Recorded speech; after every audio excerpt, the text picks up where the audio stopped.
নাৰায়ণ অজামিলে বোলে অন্তিম সময়ত নাৰায়ণ নাম কয়। নাৰায়ণ নামটো অন্তিম সময়ত কিয় মনলৈ আহিলে? তেওঁতো 10টা পুতেক আছিলে, নহয়নে? সেইখিনিত 3টা কথা আছে। প্ৰথম কথা, ঈশ্বৰে যাক এবাৰ ধৰে তাক ভুলতো এৰি নিদিয়ে। পুতনাই কৃষ্ণক বধ কৰিম বুলিহে গৈছিলে, পিছত কৃষ্ণই এনেকুৱাকে ধৰিলে পুতনাই নিজে চিঞৰিব ল'লে, এৰি দেও বোপাই, মই নহ'লে মৰি থাকিম। ভগৱান কৃষ্ণ অন্তৰৰ পৰা কৈছে, মই যাক এবাৰ ধৰিল তাক আৰু মই ত্যাগ নকৰোঁ। এই ধুনীয়া প্ৰসংগটো আপোনাৰ ৰামায়ণতো আহে, কথা প্ৰসংগত আনিছোঁ আৰু। ভগৱান ৰামচন্দ্ৰ যেতিয়া সেই দণ্ডকাৰণ্যত বনবাসত গৈ আছিল ন, গৈ থাকোঁতে কি হৈছিল, ভৰত আহিটো ভগৱান ৰামচন্দ্ৰৰ পাদুকা লৈ গ'ল তেওঁৰ প্ৰতীক হিচাপত। ভগৱান ৰামচন্দ্ৰ এতিয়া খালী ভৰিৰে গৈছে, খালী ভৰিৰে। এতিয়া যিজনে গোটেই জীৱনৰ আজিলৈকে ডাঙৰ হোৱা কালচোৱা ৰাজ কাৰেঙৰ ইমান কোমল দলিচাৰ মাজত খোজকাঢ়ি পাৰ কৰিছে, এই জংঘলৰ মাজত শিলগুটি কাঁইটৰ মাজেৰে খোজকাঢ়ি যাওঁতে বিন্ধিছে, বিন্ধি মানে কি হৈছিল, ভগৱান ৰামৰ ভৰিৰ পৰা তেজ ওলাই আহিছিল। আৰু যেতিয়া তেজ ওলাই, তেজৰ বিঙি পিছে পিছে লক্ষ্মণ গৈছে, লক্ষ্মণৰ পটককে চকুত পৰিলে দাদাৰ ভৰিৰ পৰা তেজ ওলাইছে। তেতিয়া ক'লে বোলে, দাদা ৰ'বচোন ৰ'ব, আপোনাৰ ভৰিৰ পৰা এই কাঁইটবিলাক লাগি সৰু সৰু শিলগুটি লাগি তেজ ওলাই আহিছে, আপুনি বহি দিয়ক, মই উলিয়াই দিওঁ। তেতিয়া ভগৱান ৰামচন্দ্ৰই কি ক'লে জানে, যে সি কাঁইটেই নহওক কিয়, সি শিলেই নহওক কিয়, এবাৰ যেতিয়া মোৰ চৰণৰ আশ্ৰয় কৰিলে মই তাক ত্যাগ কৰিব নোৱাৰো। এইটো ভাৱ, ইয়াত যুক্তি নাখাতে। চাওকচোন, ভৰিত লগা কাঁইটডালকো ঈশ্বৰে ত্যাগ কৰা নাই। যাক এবাৰ, যি মোক ধৰিলে সি ইচ্ছা কৰিলেও মোক এৰিলে, মই তাক এৰি নিদিওঁ। অজামিলে ঈশ্বৰক ধৰিছিল ন, দৈৱ পাকত পৰি ঈশ্বৰ খাই গুচি গ'ল। ৰজা ইন্দ্ৰদ্যুম্নৰ সেইটোৱে হৈছিল, ঈশ্বৰক চিন্তা কৰি বহি আছিল। ঋষি অগস্ত্যে ভুলবশতঃ তেওঁক অভিশাপ দি পালে। গতিকে ভক্তি কৰিলেও কিবা কাৰণত কৰ্মফলত সেই জীৱটো অধোগতি লাভ কৰিব পাৰে। যিদৰে মহাৰাজ ইন্দ্ৰদ্যুম্নই গজ শৰীৰৰ, ক্ষমা কৰিব, ৰজা শৰীৰৰ পৰা গজ শৰীৰ প্ৰাপ্ত কৰিছে, এইটো অধোগতি, মানে মনুষ্যৰ পৰা তেওঁ আকৌ হাতী হৈছে, কিন্তু তেওঁ পতিত হোৱা নাই, কেতিয়াও পতিত নহয়। সেই একেটা কথাই অজামিলতো প্ৰযোজ্য হয়। অজামিলে অধোগতি পাইছে, কিন্তু তেওঁ পতিত হোৱা নাই, প্ৰথম কথা। আৰু দ্বিতীয় কথাটো হ'ল কি, অন্তিম সময়ত কিয় নাৰায়ণ বুলি মনলৈ ওলালে? নাৰায়ণ কোন আছিল? ঘৰখনৰ আটাইতকৈ সৰু ল'ৰা। আমি ভৌতিকভাৱেও যদি চাওঁ, ঘৰৰ আটাইতকৈ সৰুটোক বেছিকৈ মৰম কৰা যায়, নহয়নে? মাক দেউতাকেই হওক, ককাক আইতাকেই হওক, ঘৰখনৰ আটাইতকৈ সৰুটোলৈ নিজৰ খোৱা ভাগ অকণমান হ'লেও থৈ দিয়ে, সৰুটোৱে খাব, নহয়নে? সৰুটোৱে লাগিলে ভুলেই কওক, সৰুটোক দুখ নিদিয়ে, ডাঙৰটোক দিয়ে, নিজেও পাই থৈছে যে সেইকাৰণে কৈছোঁ, নহয়নে? এইটো ধৰি লওক ভাৱ সহজ। এতিয়া নিজৰ সৰুটোকে আটাইতকৈ ভাল পায়, আৰু যাক আটাইতকৈ ভাল পোৱা যায়, বিপদে সম্পদে সুখে দুখে তাৰ কথাহে মনলৈ আহে। কিবা এটা ভাল বস্তু পালে, এই নহয় অকল ময়ে নাখাওঁ, সৰুটোলৈও থৈ দিওকচোন, নহয়নে? ভাৱ আহে নে নাহে? গতিকে খাওঁতে উঠোতে বহুতে নাৰায়ণ বুলি তেওঁ অন্তিম সময়তে মতা নাই, তাৰ আগৰ প্ৰেক্টিচটো আছে, সেইকাৰণে ওলালে। বিনা প্ৰেক্টিচত ঈশ্বৰৰ নাম লোৱা সম্ভৱ নহয়, নহয়নে? প্ৰেক্টিচটো আছিল, গোটেই জীৱনটো কি অন্তিম সময়তহে তেওঁ পুতেকক মাতিছিল নি? আকচৰ মতা নাই নি? আকচৰ মাতিছিল। আৰু কিহেৰে মাতিছিল? তাত ভাৱ আছিল, নহয়নে? যমদূতে মোক খালেও মোক ধৰি আইষ নাৰায়ণ বুলি মাতিছিল, নহয়নে? ভাৱেৰে মাতিছিল। আৰু চাবলৈ গ'লে নাৰায়ণ বুলিয়ে মাতক, কিবা বুলিয়ে মাতক, সকলো নামেতো ঈশ্বৰকেই বুজায় ন। ঈশ্বৰে নিজৰ ভক্তজনক পতিত হ'বলৈ নিদিয়ে, কিন্তু তাতো প্ৰত্যক্ষ ৰূপত দিয়া নাই। ঈশ্বৰ কৃষ্ণ চাবচোন, ভগৱান ৰামচন্দ্ৰ চালে সদায় চিধা চিধিকে ৰৈ থাকে, নহয়নে? চিধা, একদম ষ্ট্ৰেইট। কৃষ্ণক ক'ৰবাত চিধাকে ৰৈ থকা দেখিছে? ক'তো বৰ্ণনাও নাপায়, ক'তো ফটোটো নেদেখে, ক'তো মূৰ্তিটো নেদেখে, ত্ৰিভংগ ভংগী, অকণ বেকাকে ৰৈ থাকে। কৃষ্ণ কামবিলাক অকণমান তেৰা বেকা, সহজে বুজিব নোৱাৰি, হয়নে? বাৰে বাৰে, কাৰণ কৃষ্ণক পোৱাটো ইমান সহজ নহয় নহয়।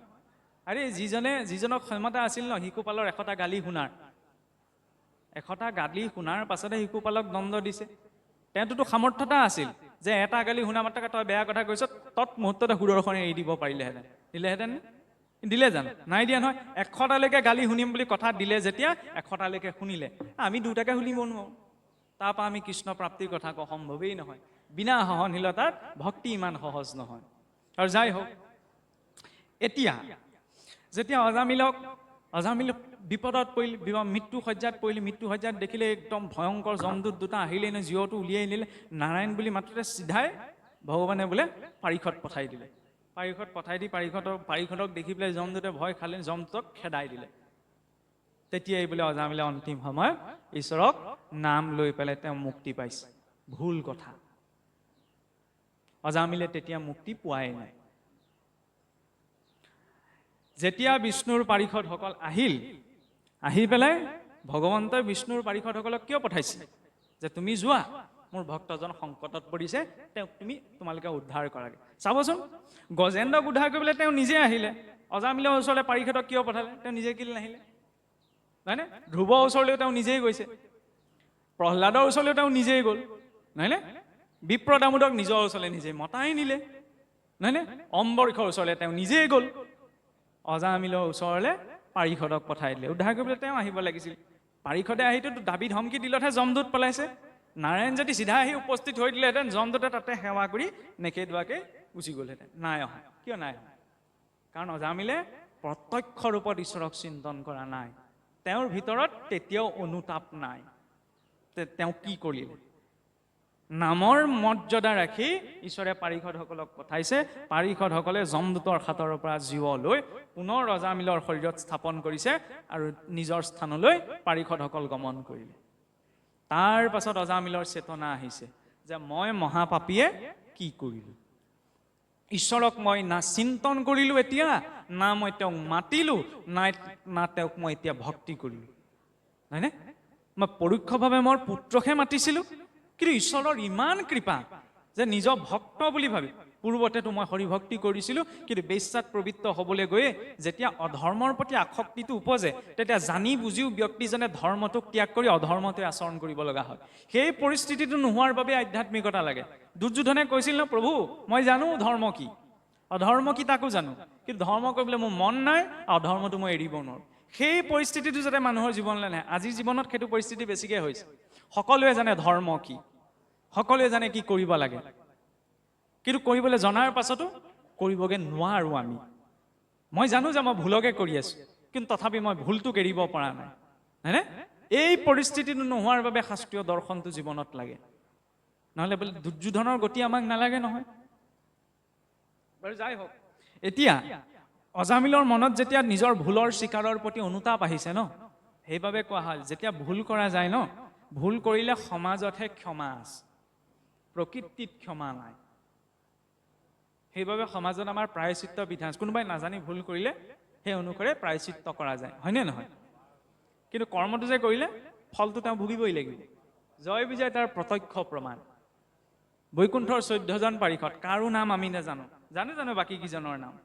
নাজানো নহয়, সহজভাৱে। কিন্তু জয় বিজয়কটো সকলোৱে চিনি পায়। বোলে মূৰ্তিভাগ ৰখা বাবেই জানো, এইটো নহয় নহয়। জয় বিজয় এটা প্ৰমাণ বৈকুণ্ঠত আছে, যি স্থানত কোনো কুণ্ঠা থাকিব নোৱাৰে। কিন্তু সেই বিনা কুণ্ঠা থকা স্থানত যেতিয়া অভিমান শৈল লৈ পেলাই তেওঁলোকে অৱস্থান কৰিছে, তেতিয়া সেই অভিমানৰ বাবে বৈকুণ্ঠৰ পৰা তেওঁলোক খহিব লগা হৈছে। ক্ষমা পাইছে, হয়নে? কিন্তু ফলটোও ভুগিছে। 3টা জনমৰ বাবে তেওঁলোক মৰ্তলে বা এই জাগতিক জগতখনলৈ আহিব লগা হৈছে। আমি জানো হাত সাৰি যাব পাৰিম? নাজানি ভুল কৰিলে ক্ষমা কৰি দিওঁ, ক্ষমা পাই গ'লো, চিন্তা নাই। যদুবীৰসকল হাত সাৰি যাব নোৱাৰিলে। ঋষিসকলে অভিশাপ দিলে। ভগৱানে ক'লে প্ৰভাস তীৰ্থতকৈ ঋষি তৰ্পণ দান দক্ষিণা ইত্যাদি কৰা। তাৰ পিছতে ভাবি ল'লে কি দানত দুৰ্গতিখনে দান দক্ষিণা কৰিলো কাৰণে এতিয়া আৰু ঋষি সাপ শেষ হৈ গ'ল। উলট বাগৰ মাৰিলে, উঠি আহিয়ে বাৰুণী সুৰা পান কৰিলে, ইটোৱে সিটোক মাৰিবলৈ ধৰিলে, বংশ শেষ। ঈশ্বৰে নিজে ইমানখিনি লীলা কৰি কিয় দেখুৱাইছে? যিটো কৰ্ম যাৰ কৰ্ম তেওঁ ভুগিবই লাগিব, তেওঁ লাগিলে স্বয়ং ঈশ্বৰ বংশী নহওক কিয়। সেইবাবে ভগৱন্তলৈ ভয় নকৰিলেও নিজৰ কৰ্মলৈ ভয় কৰিব লাগে। আৰু ভগৱানলৈ কোনো ভয়ো নকৰে। এইটো কেৱল ভাল মুখে ভাল লগা কথাহে। মানুহে বোলে ভগৱানলৈ ভয় কৰে। কোনে ভগৱানলৈ ভয় কৰে? ভগৱানলৈ ভয় কৰাহেঁতেন আমি এইটো শৰীৰ নাপাওঁৱেই, কাহানিবাই গতি পালোহেঁতেন। কোনেও আমি ভগৱানলৈ ভয় নকৰোঁ, নিজৰ কৰ্মলৈ। ঈশ্বৰে পিছটো এৰিলেও কৰ্মই পিছটো নেৰে। পিতামহ ভীষ্মই কিমান জনমৰ আগত ঠিক নাই সাপ এডাল ধৰি কাঁইটীয়া গছ এজোপালৈ দলিয়াইছিল। সেইটো কৰ্মৰ হিচাপ বাকী থাকিলে। ক'ত হিচাপ মিলালেহি? মহাভাৰতৰ যুদ্ধত, হৰসজ্জাত। ইচ্ছামৃত্যুৰ অধিকাৰী 12জন বৈষ্ণৱৰ ভিতৰত এজন প্ৰধান বৈষ্ণৱ, তেওঁ হাত সাৰি যাব পাৰে। বিজ্ঞানৰ সেইকাৰণে আমি সূত্ৰ এটা পাওঁ, নিউটনৰ গতিসূত্ৰ বুলি আছিলে। তৃতীয়, প্ৰতিটো ক্ৰিয়াৰে সমান আৰু বিপৰীতমুখী প্ৰতিক্ৰিয়া থাকে। এইটো মনুষ্য জীৱনতো প্ৰযোজ্য। মই যি কৰিছোঁ, যি কৈছোঁ, যি ভাবিছোঁ, তাৰ সমান আৰু বিপৰীতমুখী প্ৰতিক্ৰিয়া মই জীৱনত সন্মুখীন হ'বই লাগিব। সেইটো ধ্ৰুৱ সত্য, সেইটো ঈশ্বৰে আঁতৰাই নিদিয়ে। এতিয়া অজামিলে কৰ্মফল পাইছে, কৰ্মফল পোৱাৰ পিছত তেওঁৰ মনত অনুতাপ আহিছে যে মই কি কাম কৰিলোঁ। আৰু সেই অনুতাপটো লৈ তেওঁ সেই নৰিয়া গাড়ী বাগৰি বাগৰি গংগাৰ পাৰলৈ গৈছে। গংগাৰ পাৰত বহি একান্ত মনে নিৰাহাৰে নিজৰ গৃহ পুত্ৰ ভাৰ্যা সকলো কথা চিন্তা পৰিত্যাগ কৰি একমাত্ৰ ঈশ্বৰক চিন্তা কৰিছে যে প্ৰভু মই কিমান পতিত যে মই এই শৰীৰটোৰ ভোগৰ বাবে তোমাৰ সেৱা ত্যাগ কৰিলোঁ, কিন্তু তুমি মোক ত্যাগ নকৰিলা, যাৰ বাবে আজি মোক ৰক্ষা কৰিলে তুমি তোমাৰ পাৰিষদসকলক পঠাই দিছা। ভগৱন্তই ভক্তৰ ওপৰত প্ৰত্যক্ষ কৃপা নকৰে। প্ৰত্যক্ষ কৃপা কিয় নকৰে জানেনে? প্ৰত্যক্ষ কৃপা কৰিলে অভিমান আহে। যিদৰে গোপীসকলৰ আহিছিল, গোপীসকলে ভাবিলে নে যে আমাৰ ৰূপত আমাৰ ভক্তিত স্বয়ং জগতৰ ঈশ্বৰ বশ হৈ পৰিল, যিজনক ঋষিমুনিসকলে পাব নোৱাৰে আমি নিজৰ ভক্তিৰ বলত পাই লগালগ ঈশ্বৰ অন্তৰ্ধান হৈ দিল। অভিমান দেখিছেনে? গোপীসকল কিমান পৰম পবিত্ৰ, কিন্তু ইমান উচ্চস্তৰীয় স্থিতিটো তেওঁলোকৰ ভিতৰত অভিমান প্ৰকট পাইছিল। আমিতো সাধাৰণ মনুষ্য, সেইকাৰণে প্ৰত্যক্ষ ৰূপত ঈশ্বৰ নাহে, পাবও নোৱাৰো আমি। কাৰ মাধ্যম লয়? বিভিন্ন পৰিস্থিতিৰ বিভিন্ন মাধ্যমৰ ঈশ্বৰে যেতিয়া প্ৰত্যক্ষ কৃপা কৰে তেতিয়া কি প্ৰদান কৰে? প্ৰথম কৃপা বোলে ভাৰতত জন্ম। ভাৰত মানে ভৌগোলিক খণ্ডৰ কথাই কোৱা হোৱা নাই। এতিয়াতো ভৌগোলিক খণ্ড সীমিত হৈ হৈ কিবা হ'ল হিয়াৰ। আগতে ভাৰত বুলি ক'লে সেই আপোনাৰ ইজিপ্তৰ পৰা ব্ৰহ্মদেশলৈকে প্ৰকাণ্ড ভূখণ্ডক বুজা গৈছিল। ভাৰত বুলি কিয় কয়? ভা ইয়া ৰতাং ইতি ভাৰত, যি স্থানৰ লোকসকল নিৰন্তৰ সেই জ্ঞানৰ পোহৰৰ সন্ধানত আছে সেইখনক ভাৰত কোৱা হয়। তেতিয়া তাতোতকৈ বোলে অধিক কৃপা কৰে, তেতিয়া ভাৰতত বোলে মনুষ্য জন্ম দিয়ে। আৰু তাতোতকৈ যেতিয়া অধিক কৃপা কৰে ভগৱন্তই বোলে ভাৰতত মনুষ্য জন্ম দি মুখ্যৰ অধিকাৰী কৰে, মুক্তিৰ অধিকাৰী, হয়নে? সেইবাবে কোৱা হৈছে প্ৰায় দুৰ্লভ প্ৰাপ্নতি মনুষ্যত্বম মুমুক্ষত্বম সজ্জনানাম সংগতি। মুক্তি আমিতো কৈ থাকো যে প্ৰভু আমাক মুক্তিও নালাগে, সেইটো আমাৰ ভ্ৰম। সেইটো আমাৰ ভ্ৰম যে আমি কৈ থাকো যে ঈশ্বৰ আমাক মুক্তিও নালাগে। মুক্তি নালাগে বুলি ক'ব পৰা কথাষাৰ কিমান উচ্চ পৰ্যায়ৰ হ'ব, ধেমালি কথা নে? কিন্তু আমি এইটো ভ্ৰম পালন কৰি থাকো। ধন টকা পইচা দিয়া, সুস্বাস্থ্য দিয়া, ভালখন গৃহে থাকক, সেইখিনি লাগে, আকৌ মুক্তি নালাগে। এইটো মূৰ্খামি হয় নহয়? এইটো ইনফ্লুৱেঞ্চতে ধাৰা এটা চলি আছে যে মুক্তি নালাগে। আৰে মুক্তিক ত্যাগ কৰিবলৈ হ'লে প্ৰথম মুক্তিৰ অধিকাৰী হ'ব লাগিব। মহাপুৰুষ মাধৱদেৱে কি কৈছে যে মুক্তিত নিস্পৃহ ভক্তজনৰ পৰা অসমৰ ঈশ্বৰৰ ভক্তি বিচাৰিছে। তেওঁ সকলো সমৰ্পণ কৰি দিলে, ধেমালি কথা নে? আঙুঠি পিন্ধোৱা কন্যাগৰাকীক উপেক্ষা কৰি দিলে গুৰু সেৱাত ব্যাঘাত জন্মিব বুলি আমি কৰিম নে? ভুলতো নকৰোঁ, নাই নে? ক'ৰবাত বোলে সকামটোলৈ গ'লে বোলে মই একো নাপাওঁ, 11 টকাহে পাম, বা ইয়ালৈ আহিলে মই কি পাম, তাতকৈ যিটোত লাভ আছে মই তালৈ যাম। এইটো সাধাৰণ মোৰো মানসিকতা, খোলাকৈ কৈছোঁ। এইটো পেটত থোৱা মুখত থোৱা কথা নাই, কাৰণ বাস্তৱিকতা ভ্ৰম এটা ৰাখি থাকিব নালাগে। মানুহে স্পষ্টবাদী হ'ব লাগে। যেতিয়া মানুহে সকলো ক্ষেত্ৰতে লাভটোৱেই চায়, মই চাকৰিটো পোৱাই নাই, চাকৰিটো নোপোৱাকৈ যদি মই কওঁ মোক চাকৰিটো নালাগে, আপুনি মানি ল'ব জানো? প্ৰথমতে ক'ব চাকৰিটো পাই দেখুওৱা, তাৰপিছত এৰিবা। পোৱাৰ যোগ্যতাটো লাগিব। প্ৰথম মুক্তিৰ অধিকাৰী, তাৰ পাছত মুক্তিক ত্যাগ। যে মুক্তিৰ অধিকাৰী মই হলো, এতিয়া মোৰ মুক্তিত ইচ্ছা নাই, কিন্তু আমি নোপোৱাকৈ ত্যাগ কৰিবলৈ লাগি আছো। ঈশ্বৰৰ মুখত বোলে মিছিকে হাঁহিটো সেইকাৰণেই থাকে, কি কৈছে, কি কৰিবলৈ কৈছে, কি কৰি আছে, হয়নে? সেইবাবে কৈছে ঈশ্বৰে যেতিয়া আৰু প্ৰত্যক্ষ কৃপা কৰে তেতিয়া মুক্তিৰ অধিকাৰী কৰে। আৰু ভাগৱতক সেইবাবেইতো দিয়া হৈছে মুক্তিৰ মাধ্যম, হয়নে? কিন্তু মুক্তিতকৈ এটা শ্ৰেষ্ঠ বিষয় আছে, সেইটো হৈছে কি? সজ্জনানাম সংগতি। সজ্জনৰ সংগ পোৱাটো বহুত দুৰ্লভ, আজিৰ যুগতটো অতিকে দুৰ্লভ। আৰু ভাগৱত শাস্ত্ৰৰ সাৰো মহাপুৰুষে যেতিয়া মাধৱদেৱে সুধিছিল শ্ৰীমদ ভাগৱত ইমান ভাগ ডাঙৰ শাস্ত্ৰ, তাৰ সাৰ কি? তেতিয়া মহাপুৰুষে কৈছিল যে সাধু সংগ বিনে নাই ভাগ সংসাৰ নিস্তাৰ, ভাগৱত শাস্ত্ৰে জানা এহিমানে সাৰ। সংগটো বহুত ডাঙৰ কথা। মই ভৌতিকভাৱে কৈছোঁ, মোক যদি আপুনি সুৰাৰ বিপণী এখনৰ সন্মুখত থিয় হৈ থকা দেখে, আপুনি মোক কি বুলি ভাবিব বাৰু? খোলাকৈ কৈছোঁ, সুৰাৰ বিপণী এখনৰ সন্মুখত যদি মোক থিয় হৈ থকা দেখে আপুনি কি ভাবিব? মই তাত ভাগৱত কথা কৈছোঁ, ক'বলৈ গৈছোঁ বুলি ভাবিব নি? ভুলতো নাভাবে। সেইখিনি নাভাবিলে অন্ততঃ ঘৰলৈ গৈ ভাবিবগৈ, বুলিব এইজনক তাৰ সুৰাৰ বিপণীখনৰ সন্মুখত দেখি থৈ আহিলোঁ, ভাবিব নি? নাভাবে, হয়নে? অৰ্থাৎ মোৰ ভিতৰত ঢেৰ জ্ঞান আছে, নহয়নে? মই ধৰ্মৰ কথা জানো, কিন্তু যদি মোক আপুনি অসৎ স্থানত দেখে তেতিয়াহ'লে আপুনি মোক ভুলতো সৎ বুলি মানি ল'ব নোৱাৰে, হয়নে? তাৰ বিপৰীতে শাস্ত্ৰ কথা নুশুনা, শাস্ত্ৰ কথা নপতা, ঈশ্বৰৰ নাম নোলোৱা মানুহ এজন নামঘৰত আহি বহি আছে, কাৰোবাৰ সাহস আছেনে? এইজন অভকত, এইজনে শাস্ত্ৰ নপঢ়ে, এইজনক উঠাই পঠিওৱা, ক'ব পাৰিবনে? ভুলতো নোৱাৰে। ভিতৰত লাগিলে একো নাথাকৈ, যদি ভাল সংগত আছে তেতিয়াহ'লে তেওঁক কোনেও তিৰস্কাৰ নকৰে। কিন্তু ভিতৰত যিমানেই জ্ঞান নাথাকক, যদি অসৎ সংগত আছেগৈ তেতিয়াহ'লে তেওঁ অসতেই, হয়নে? আৰু কয় নহয়, ৰাইজে নখ জোকাৰিলে বোলে নৈ বয়। যেতিয়া 10জনে ভাবিব, আৰু চাবচোন মানুহৰো ভাগৱতেও কৈছে, ধান দিলে আখৈ হুৱে প্ৰজাৰ মুখত। আখৈ ধানকেইটা যেনেকৈ জুই দিলে ফটফটকৈ ফুটে, মানুহৰ মুখত সেইকাৰণে ধৰি লওক বেয়াটো দিব, অকণমান টুপটুপ পৰিলে ফুট ফুট ফুট ফুটি পেলাই সেইটো বহল হৈ যাব, হয়নে? এইটো চবৰে প্ৰকৃতি। ভালটোত গুৰুত্ব এটা নিদিওঁ, ভাল কাম এটা কৰিবলৈ হ'ব জানো, পাৰিম জানো, এইটো চিন্তা আহে, হয়নে? মনৰ প্ৰকৃতিটো সদায় অধোগামী, সেইকাৰণে বেয়া চিন্তাটো প্ৰথমলৈ মনলৈ আহে। সমুদ্ৰ মন্থন কৰিবলৈ গৈছে, ভাল কাম কৰিবলৈ, প্ৰথমতে ওলাইছে কি বিষক হজম কৰাৰ পাছতে ভাল বস্তুকেইটা ওলাইছে। গতিকে ভাল কাম এটা কৰিবলৈ যাতে প্ৰথমতে বেয়াটো ঢেৰ আহে। এতিয়া অনুষ্ঠানটোহে দেখিছোঁ, মোক নিমন্ত্ৰণ কৰিলে কাৰণে মই আহিলোঁ, কিন্তু অনুষ্ঠান ভাগ পাতিবলৈ যাওঁতে কাক কি খাটনি ধৰিব লগা হৈছে, হয়নে?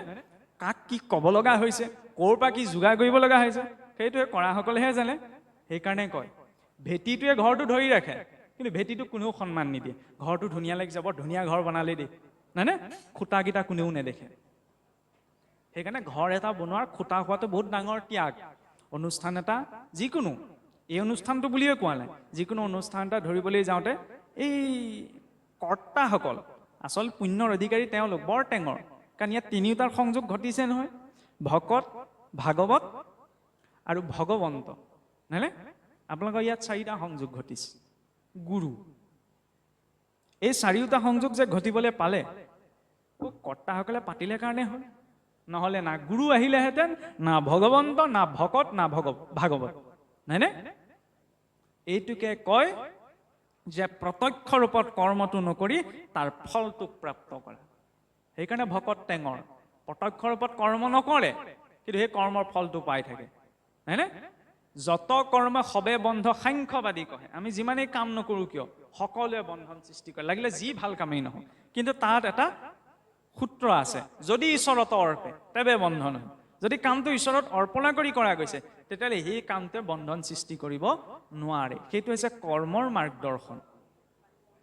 এতিয়া অজামিলেও প্ৰত্যক্ষ ৰূপত বৈকুণ্ঠ গতি পোৱা নাই, নিজৰ কৰণীয়খিনিৰ প্ৰতি অনুতপ্ত প্ৰকাশ কৰি যেতিয়া গংগাৰ তীৰত তেওঁ বহিছে, তেওঁ নিৰাহাৰে বহি থাকোঁতে থাকোঁতে শৰীৰটো অৱশ হৈ ঢলি পৰিলে।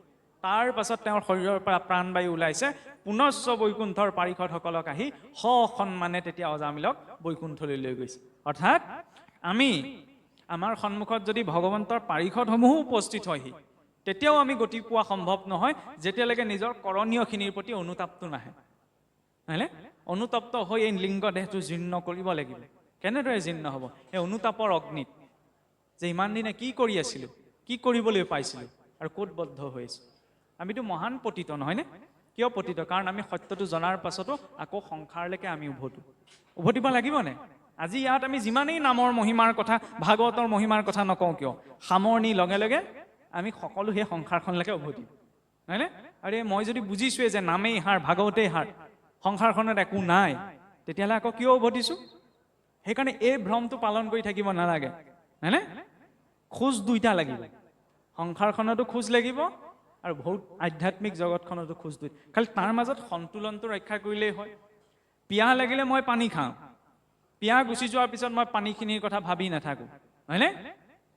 ঠিক তেনেদৰে সংসাৰখনক পালন কৰিবলৈ যিখিনি মাধ্যম লাগিব সেইখিনি লাগিবই, কোনেও সেইখিনি ত্যাগ কৰি থাকিব নোৱাৰে। কিন্তু আসক্তিটো নালাগে, বোলে মোক চলে বোলে কিম্বা কৌশলে মুঠতে লাগিবই যেনে তেনে, এইটো বেয়া কথা। এতিয়া বোলে ইমান কৃষ্ণ কৃষ্ণ ৰাম ৰাম কৰি আছোঁ, ঈশ্বৰৰ কথা কৈছোঁ, মৰাৰ পাছত যদি গম পাওঁ ঈশ্বৰৰ বোলে একোৱেই নাই। এজনে গৈ পেলাই সুধিলেগৈ, 24 ঘণ্টা আপুনি নামেই গাই থাকে, নামেই লৈ থাকে, নামেই জপ কৰি থাকে, ঈশ্বৰক দেখিছে জানো? বোলে নাই দেখা মই। কেনেকৈ মানি ল'লে ঈশ্বৰ আছে? মৰাৰ পাছত যদি আপুনি ঈশ্বৰ নাই বুলি ভাবে, তেতিয়াহ'লে আপোনাৰতো ইমান দিনৰ গোটেই উপাসনা নাম লোৱা সকলো বিফলে গ'ল। তুমি ঠিকেই কৈছা, মৰাৰ পাছত যদি মই কেনেবাকৈ গম পাওঁ, তেতিয়াও বোলে মই লাভত আছোঁ, এতিয়াও লাভত আছোঁ, মৰাৰ পাছতো লাভত আছোঁ, লাগিলে ঈশ্বৰ নাথাকোগৈ। কেনেকৈ লাভত আছোঁ বোলে? কাৰণ তুমিয়েই চোৱা, মই গোটেই জীৱনটো ঈশ্বৰৰ নাম লৈ কিবা এটা বেয়া পৰিস্থিতি পালেও ঈশ্বৰৰ দৰ্শনেৰে তাক পজিটিভকৈ লৈ, নহয় ঈশ্বৰক ইমান ভাল ভাল বস্তু অৰ্পণ কৰে, বহু গ্ৰুপত প্ৰসাদ ৰূপত খায়, গোটেই জীৱনটো বিনা কষ্টে আনন্দতেই পাৰ হ'ল, নহয়নে? গতিকে মোৰ পিছত নাই বুলি ভাবিলেও কোনো লোকচান নাই। যুক্তিৰ আধাৰত কৈছে, তেওঁ যুক্তি ধৰিছে কাৰণে। কিন্তু তুমি যদি গম পোৱা মৰাৰ পাছত ঈশ্বৰ বোলা কিবা এটা আছে, তেতিয়া তোমাৰ গতিটো কি হ'ব বাৰু? হয়নে? সেইকাৰণে কিছু কথা সৰলতাৰে মানি লোৱাটো প্ৰয়োজন। আৰু ঈশ্বৰ যে আছে, শৰীৰটোত যে আপোনাৰ মোৰ ব্যক্তিগত কিবা এটা আছে, তাৰ প্ৰমাণটো শুই থাকোঁতেই ওলায়। শুই থাকোঁতে যেতিয়া মানুহজনক জগোৱা যায়, হেৰি উঠকচোন, কোন আহিছে? এই আলহী এজন আহিছে। এই যে মানুহজন শুই আছিলে, শুই থাকোঁতে কোনে শুনিলে? তেওঁতো শুই আছিলে, মাতোতে কোনে শুনিলে? শুনাৰ পাছতহে তেওঁ উঠিছে, কাণখনে শুনিলে। কাণখনে শুনাৰ পাছত তেওঁ শৰীৰটো জাগ্ৰত কোনে কৰিলে? ব্ৰেইন ছিগনেলে। ব্ৰেইনে স্নায়ুৱে ছিগনেলটোহে পঠালে। শুই থকা মানুহজনক কোনে জগালে? সেইখিনিতেতো আধ্যাত্মিকৰ যাত্ৰাটো আৰম্ভ হয়। চাবচোন, শুবলৈ যাওঁতে ঘৰত গৈ আজি চাবগৈ, যেতিয়া টোপনি আহে, টোপনি সঠিক কোনটো সময়ত আহিল কাৰো মনত নাথাকে। থাকে জানো? যিদিনা মোৰ টোপনি কোনটো সময়ত আহিছে সেই কথাটো মনত থাকিব, জানিব সেইদিনা ঈশ্বৰ প্ৰাপ্তিৰ মাৰ্গত তেওঁ আগবাঢ়িলে। কিয় কথাটো কোৱা হৈছে? কাৰণ জীৱৰ তিনিটি অৱস্থা আছে, এটা জাগ্ৰত, এটা নিদ্ৰিত, এটা সুষুপ্তি। জাগ্ৰত মানে এতিয়া ইন্দ্ৰিয়বিলাক সক্ৰিয় হৈ আছে, শৰীৰটোৱে চাল চলন কৰি আছে। শুবলৈ গ'লে সেইটো নিদ্ৰিত, বুজি পাইছে? সেই নিদ্ৰাৰ পৰা সুষুপ্তি, গভীৰ নিদ্ৰা, তাৰ মাজৰ যিকণ সময়, সেইকণ সময়ত সকলো ইন্দ্ৰিয় বিকল হৈ যায়। ইন্দ্ৰিয়ই নিজৰ আধাৰত একো বুজিব নাই। সেই সুষুপ্তিৰ সময়, সেইকাৰণে কি কোৱা হয়? পৰমাত্মাতে সমস্ত ইন্দ্ৰিয় বোলে লিপ্ত হৈ পেলাই একীভূত হৈ থাকে। বিচনাখনক সেইকাৰণে আমাৰ মৃত্যু শয্যা বুলি কয়, শয়ন শয্যা। শোৱা বিচনাখনৰ পৰা উঠি আহি পেলাই মানুহজনে সেইযোৰ সাজ পিন্ধি, এই যে কয় ধুতি বিধুতি বুলি, শোৱা সাজযোৰত আমাৰ নামঘৰলৈ অহা সাজযোৰ কিয় নথয়? বা গাটো ধুই আহি শোৱা বিচনাখনত কিয় নবহে? তাৰ এটা দৰ্শন আছে, এইখন মৃত্যু শয্যা। সুষুপ্তিত মৃত্যু হৈ গ'ল, তেওঁ মৃত্যুৰ পৰা আকৌ উঠিছে। সেইকাৰণে কোৱা হয়, আমি ভুলকে ভাবি থাকো ন, মানুহ কেতিয়া মৰে বোলে? যেতিয়া বোলে পাল্স চেক কৰিলে গম পোৱা যায় পাল্স চলি থকা নাই, হৃদযন্ত্ৰটো চলা বন্ধ হৈ গ'ল, নহয়নে? মানুহজন বোলে তেতিয়া ঢুকালে, তেওঁৰ মৃত্যু হ'ল। ভুল ধাৰণা। মানুহৰ তেতিয়া মৃত্যু নঘটে। তেতিয়া কি হয়? শৰীৰটো নিষ্ক্ৰিয় হয়, নহয়নে? ভাগৱতৰ ধাৰাটো অকণমান ভৌতিক জগতৰ লগত সেইবাবে নিমিলে। তেতিয়া শৰীৰটো, মেচিনটো ইমান দিনা চলি আছিল, সেইদিনা নিষ্ক্ৰিয় হৈ পৰি থাকিলে, নহয়নে? মৃত্যু সেইদিনা হোৱা নাই। মৃত্যু ইমান কম সময়ত নহয়, মৃত্যু এটা দীঘলীয়া প্ৰক্ৰিয়া। জীৱনটোহে কম সময়ত থাকে, নহয়নে? জীৱনটো কেতিয়া আহে? যেতিয়া জীৱ মাতৃগৰ্ভত প্ৰথম প্ৰৱেশ কৰে, তেতিয়া জীৱন প্ৰৱেশ কৰিলেহি শৰীৰটোত, আৰু যেতিয়া শৰীৰটোৰ পৰা ওলাই যাব সেইটো জীৱন। এই চোৱা কি মৃত্যু। সেইবাবে মহাৰাজ পৰীক্ষিতে শুকদেৱৰ ওচৰলৈ গৈ কি সুধিছিল? যে মৰণ সময়ে তোমাৰ চৰণে পুছুহু প্ৰভু সাম্প্ৰত, ম্ৰিয়মানৰে ইটো সংসাৰত, কৰিবে কোন কৰ্ম ক। ম্ৰিয়মানৰে, মোৰ দৰে মৰিবলৈ গৈ থকা লোকসকলে কি কৰিব? এতিয়াতো মৰি মৰি গৈ আছো, জীৱনৰ প্ৰতিটো ছেকেণ্ড কমি কমি গৈ আছে নাই? সেইকাৰণে চাবাচোন, আমাৰ জন্মদিন উলহ মালহে পালন কৰাৰ ব্যৱস্থা নাই। আগতে কি আছিল দেখিবাচোন, কিছু এতিয়া পাতিছে, সেইটো মই সমালোচনা কৰিবলৈ যোৱা নাই। আগতে আমাৰ জন্মদিন আহিলে কি কৰে? এতিয়াও আছে, এই ঈশ্বৰৰ ওচৰত শৰাই এখন দিয়ে, চাকি এগছ দিয়ে, আজি ল'ৰাটোৰ জন্মদিন বা আমুকৰ জন্মদিন। কিয়? সেইদিনা বহুত সচেতনতাৰে পালন কৰে, কাৰণ সেইদিনা সঁচাকৈ সচেতনতাৰে পালন কৰিবলগীয়া দিন। কিয় জানেনে? আৰু কেইদিন থাকিম ঠিক নাই, এবছৰ কমি গ'ল। ধেমালি কথা নে? জন্মদিন মানে মই আজি ধৰি লওক, এতিয়া মোৰ 23 বছৰ 24 বছৰ হোৱা মানে কি, এটা বছৰ কমি গ'ল, আৰু কেইবছৰ থাকিম ঠিক নাই। গতিকে ধন্যবাদ দেই, ইমানকেইটা দিন যে ভালদৰে পাৰ কৰিলা, অনাগত দিনকেইটাও যাতে ভালদৰে পাৰ হয়। এই কাটি কুটি আমি পালন নকৰোঁ নহয়, বুজিছেনে? সেয়া লাগিলে খোৱা বস্তুটোৱেই হওক, অন্য জীৱ এটাই হওক, হয়নে? মই যদি আপোনাক কষ্ট দিছোঁ, মই কষ্ট পামেই, সেইটো ধ্ৰুৱ সত্য। তাৰপিছত মই 100খন শৰাই আগবঢ়ায়ো লাভ নাই। সেই বাস্তৱিকতাটোৰ সৈতে যাব লাগে। সেই বাস্তৱিকতাখিনি জীৱনত ঈশ্বৰে আমাক দেখুৱাইছে। আৰু ভাগৱততো আৰম্ভণিতে সেইবাবে এই কথাটো কোৱা হৈছে, এই ভাগৱত কি? মৃত্যুমুখী। পৰীক্ষিত মুখ্য কথা 12 স্কন্ধৰ, হয়নে? মহাৰাজ পৰীক্ষিতে 7 দিন 7 ৰাতি ভাগৱত শুনাৰ পাছতো তক্ষক তেওঁৰ ওচৰলৈ নোযোৱাকৈ থকা নাই, থাকিছে জানো? তক্ষকে গৈ তেওঁ দংশন কৰিছে, তাৰ পাছতহে তেওঁ শৰীৰ এৰিছে। তেতিয়াহ'লে 7 দিন 7 ৰাতি ভাগৱত শুনি কি লাভ হ'ল? তক্ষকৰ হাততেই যদি তেওঁ খৰি এৰিব লগা আছিলে। তাৰ পৰা কি বুজাইছে? ভাগৱতে জীৱনৰ পোৱা নোপোৱা একো পৰিৱৰ্তন নকৰে। পোৱা নোপোৱাখিনি সেইখিনি নিজৰ কৰ্মফলত পাবই লাগিব, কিন্তু পোৱা নোপোৱাখিনিৰ প্ৰতি ভাগৱতে দৃষ্টিকোণটো সলাই দিয়ে। আজি ভাগৱত নুশুনা নুবুজাকৈ যদি ৰজা পৰীক্ষিতে মৃত্যুক পালেহেঁতেন, তেতিয়াহ'লে তেওঁ ভয়ত ত্ৰাসত মৃত্যুক ল'ব লগা হ'লহেঁতেন। কিন্তু আজি ভাগৱত শ্ৰৱণ কৰি ভাগৱতৰ কথা বুজি তেওঁৰ মনটো ইমান নিৰ্ভয় হৈ পৰিল যে সন্মুখত সেই তক্ষক উপস্থিত হ'লেতো তেওঁ আনন্দ মনেৰে মৃত্যুক আঁকোৱালি ল'ব পাৰিছে। আৰু যেতিয়া মৃত্যুটোক আনন্দ মনেৰে গ্ৰহণ কৰিব পৰা যায়, তেতিয়াই তেওঁ মুক্তি পায়, নহয়নে? আমাৰ সকলোৱে মৰিবলৈ ভয় আছে। অৱশ্যে বয়স এটাত ধৰি লওক এটা অভিজ্ঞতা হয়গৈ, তেতিয়া কোৱা যায় এতিয়া আৰু মৰিবলৈ ভয় নাই, মোৰ আৰু চিন্তা নাই, মানে যেতিয়া পুত্ৰ ভাৰ্যা সকলোৰে ফালৰ পৰা এজন ব্যক্তি আজৰি হয়গৈ। কিন্তু নিজৰ প্ৰতিহে চিন্তা নাথাকে, নিজৰ ঘৰখনৰ প্ৰতি, ল'ৰা ছোৱালীৰ প্ৰতি, ককা আইতাকৰ নিজৰ নাতি নাতিনীৰ প্ৰতি চিন্তা এটা থাকে, হয়নে নহয়? আৰু সেই অন্তিম সময়ত যাতে হৰিক চিন্তা কৰি শৰীৰটো এৰিব পৰা যায়, সেইবাবে ইমানবিলাক বিধি ব্যৱস্থাৰ ব্যৱস্থা কৰা গ'ল। কাৰণ যেতিয়ালৈকে শ্ৰৱণৰ সৈতে চিন্তনটো যোগ নহয়, জীৱই গতি নাপায়। তাৰ প্ৰত্যক্ষ প্ৰমাণ এই কংস, মানে যেতিয়া ভগৱান কৃষ্ণ ব্ৰজধামত আছিল, তেতিয়া কংসই পুতনাৰ পৰা আৰম্ভ কৰি পুতনা, অঘাসুৰ, বকাসুৰ এজনৰ পাছত এজন পঠাই আছে। পঠাই থকাৰ পিছত যেতিয়া সমস্তকে ভগৱান কৃষ্ণই বধ কৰিলে, বধ কৰাৰ পিছত কংসই ভাবিলে মই এজন এজনকে পঠাই আছো হয়, অকলে পাই গোটেই ব্ৰজবাসীবিলাকে লগ লাগি এই মোৰ সৈন্য সামন্ত বিলাকক বধ কৰি পেলাই। ভাবিলে কি মই কৃষ্ণক কিবা প্ৰকাৰে চলনা কৰি মথুৰালৈ মতাই আনে। মথুৰালৈ মাতি আনিলে নিজৰ ৰাজ্যৰ ভিতৰত তাক বধ কৰিবলৈ সুবিধা হ'ব, হয়নে?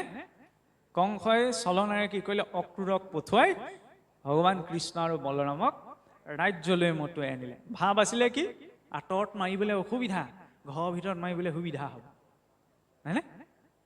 এতিয়া মথুৰা বুলি কওঁতে চাওকচোন, মথুৰা শব্দটোৰো তাৎপৰ্য আছে। যিদৰে শব্দটোৱে ঈশ্বৰ চিন্তনৰ কথা বুজাইছে, প্ৰতিটো কথাৰে ঈশ্বৰলৈ কিদৰে দৃষ্টিকোণটো লৈ যাব বিচাৰিছে। মথুৰা নামটোও ৰাখিছিল এই ভগৱান ৰামচন্দ্ৰৰ একেবাৰে কনিষ্ঠ ভাতৃ শত্ৰুঘ্নই। যেতিয়া মথুৰা নগৰখন প্ৰতিষ্ঠা কৰিলে, ঋষিসকলে সুধিলে মথুৰা শব্দটোৰ বোলে ব্যাকৰণিকভাৱে বৰ বিশেষ তাৎপৰ্য নোলায়, তাত অৰ্থ সন্ধি ভাঙিলে। তেতিয়া সুধিলে যে আগতেতো আপোনাৰ বোলে এনেকুৱা এটা ব্যৱস্থা আছিল, কি হৈছিল কথা প্ৰসংগত মনত পৰিছে কাৰণে কৈছোঁ।